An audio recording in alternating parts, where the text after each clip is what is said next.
Alright guys, we're going to do the fight plan between Andy Vences and Luis Vargas. I'm going to play Luis, my partner is going to play Andy. Now, one thing I've noticed about Andy is he likes to lean a lot to his right here. He's very successful, very hittable with straight right hands. But I think Luis should use one of his best things. Luis does get a little reckless, but he loves this combo. He loves to rush him with a 1-2-1.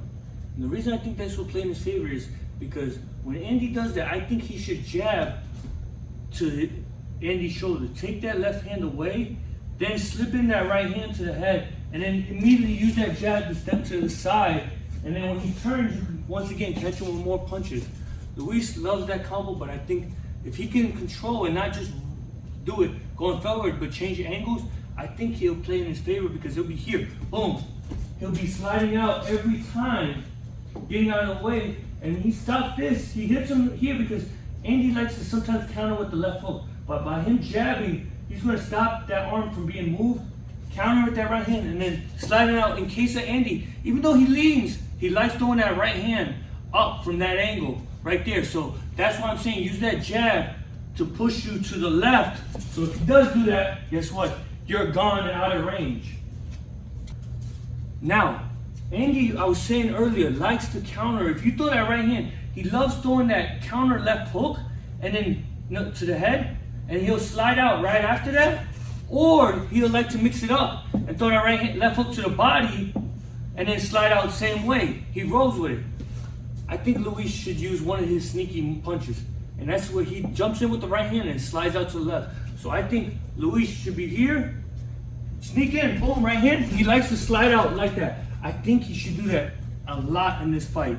Use it because he's looking for that hook, and he's looking for that hook. So just be here, catch him off guard, slide out. And it works the same way, even if Andy was to shoot that right hand. By him dipping out to his left, you see how he's out of the way? It may not be the hardest punch, but that's okay. You just start landing shots, frustrating Andy till he can make a mistake where you can land a big shot. So I think all he should do is just, boom, pop shot, slide out, reset. Don't try to land a combo out there. Just hit, slide out. Frustrate Andy the whole night by doing that.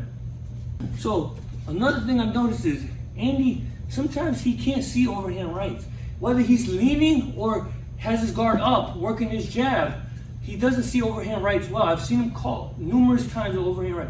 So what I think is, when Luis sees him pawing with that jab, I think he should shoot, time him, time Andy, see how he's find his rhythm, and then shoot that overhand right, catch him every time, and then move around. Keep Andy moving and shoot that overhand right. Just keep it going, especially when he leans, when he starts abandoning that left hand, leaving, he doesn't punch, he's all open. I definitely think that's another thing is to hide. He should use that overhand right, boom, move out, mix it in with that sneaky right hand that I was talking about. Confuse Andy and make him frustrated where he doesn't know what's coming. So I think he should either slide in like this now, or start mixing in that overhand right, boom, either slide out to your right or boom, slide out to the left that he's done. So he starts taking Andy's counters away. If Luis can do that, I feel he pulls off an upset and puts himself on a contender spot. Alright guys, I'm going to play Andy. My partner here is going to play Luis. Okay? One thing I've noticed is Luis loves that combo 1-2-1, but when he throws it, he rushes in and keeps the chin up in the air. Very, very bad. So he'll throw it 1-2-1, but his chin is always up. Like up, like bad, like up. So I think Andy should time him. So what happens is when he rushes in with that 1-2-1, take a step back, then finish with that hook. He likes to hook and pivot out. That's what I think. Lure him in, make him bait him in, and then let him run with that hook. Run into that hook all night. Just let him step out, finish with that hook and get out. Another thing is, Andy likes to lean here, and Luis likes to shoot that right hand like we explained earlier. He likes to do that sneaky right hand where he'll throw it, hop out of range and slide out. But he doesn't, Luis neglects defense. He just tries to use that slip and his momentum to take him. This is where I think Andy should here. He has that shoulder down. I think he should pick it up. So when he shoots that, he can roll, and as he hops, go for a hook, kind of hook / uppercut. It's not fully a uppercut. It's not fully a hook. Somewhere right in the middle. I think he should roll, time him, boom, catch him either on the chin, or if he feels like it's not working, aim a little bit lower and aim for that body. Aim for that body as he slides out. And then the moment you start landing it, even if it's a shoulder, arm, don't worry. It's slowing him down. Roll, boom, right away. Come right back. Turn with him and start shooting whatever combo you want. Double jab, right hand, whatever combo. But I think if Andy can time him where he rolls, counter, he has a good counter uppercut. He likes that counter uppercut. But I think if he mixes in with like a hooks and everything, I think he can catch him and then make it harder where he stops Luis from using his reflexes in that sneaky right hand. Another thing I've noticed is sometimes Luis likes to use his speed and neglect defense. So we'll be far away and he likes to depend on his foot and hand speed to come in and shoot a quick right hand to the body and pull out. But he neglects all his defense. What I think Andy should do is here, to use that hook, step back, don't pivot. The reason for that is use that hook to step back, because guess what? He's in position. Now shoot that right hand right off that.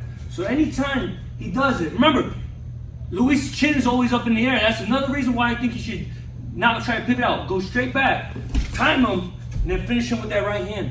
I think if Andy can do that, he puts himself back into the top contender position and he gets his career back on track.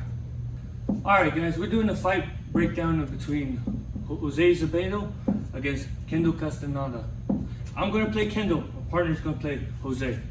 So, as we know, Jose is a southpaw. But one thing I've noticed that a big flaw that Jose has is he likes to lean to his left a lot. He likes to lean and lean, especially when he's trying to like slowly figure out with a jab. I think, and he'll stay there. I think Kendo I've noticed watching him fight, I know he likes to throw that 3-2. I think he should use that combo. 3, it doesn't matter if that hook doesn't land. It's to force Jose to stay there or duck down and then finish with that right hand when you catch him. And then immediately step around to here where you keep the southpaw moving to his left. Remember, you always want to get the southpaw moving to his left. So I think he should do that. 3, 2, force him. Get him distracted with that jab. You don't even have to use that 3 every time. Jab him. Force him and take your step to your left. Force him to duck down where he's in range for that right hand. Another thing I've noticed with Jose is sometimes he'll throw a 1-2 and he'll step straight back, or you guys could be in the middle of an exchange and he'll be fighting back, and then immediately hop back. I think Kendo should take advantage of this. So if Jose was to throw a 1-2, he should block and then hop back, step with him, and fire that right hand right away, okay? Usually, don't just step with him and throw that right hand because he may duck like that. Blind him first, make him duck to his left with a jab. He throws that 1-2, come in with a jab, force him to duck, catch him with that right hand, throw a hook, something, do something to make him duck down and shoot that right hand. Or even when you guys get an exchange, they're in exchange, they're here exchanging, and he hops out. Step immediately with him right away and throw that right hand. Keep that guard tight though, okay? I'm talking about Kendo. You need to keep that guard tight and then just time him, boom, right hand, right after. Let the right hand be the money punch because Jose with that lean is very successful. He's very hittable with that right hand. You can catch him, I've seen it. He's been caught a lot in the fights with that. Jose, I've noticed one bad habit is he does great early on, but when he starts getting tired, he starts to break a little bit mentally and he tells you. Because when he's fresh, he's right there punching, staying away from the ropes, he's moving around, looking sharp, throwing his 1-2s.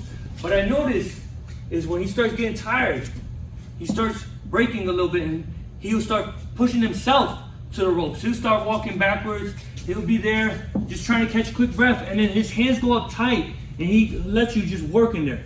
This is where I think Kendo, if he goes into deep waters with Jose, he should attack the body a lot and force pressure, a lot of pressure, but attack the body. So force, when Kendo's going like that, throw that right hand, just keep, even if it's not landing, keep the hands busy and then start wearing down the body, start wearing him down, because then Jose will start neglecting his offense and start trying to hold or slide out. So take advantage of that. Take advantage that he's starting to break. Pressure him. Like I said, just throw the punches. It doesn't have to be hard. Just keep letting the hands go, and then you shoot your hard shots to the body. When he's on the ropes, boom, boom.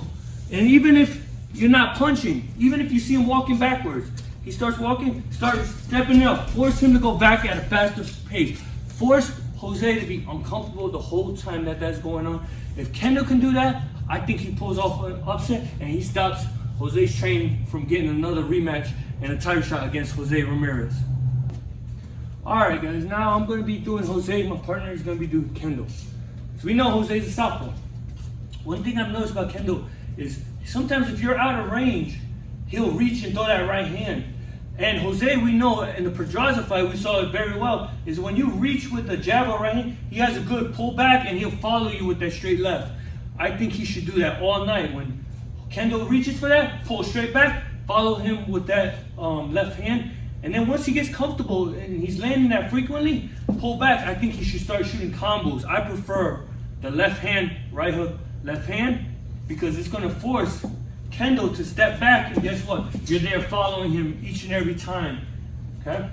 Another thing I've noticed is when Kendo with the same right hand, he'll throw it to the body, but he'll leave himself there for a split second and then come straight back up.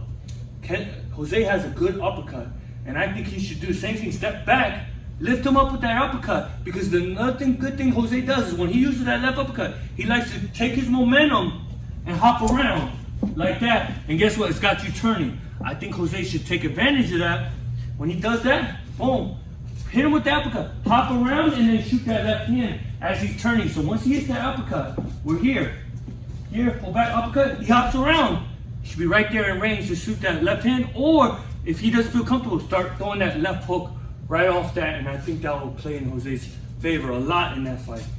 Another thing I've noticed is Kendo, when he's not comfortable, he'll only use the 1-2, a jab, a cross. He won't really throw many punches, and he won't use other punches like hooks and uppercuts.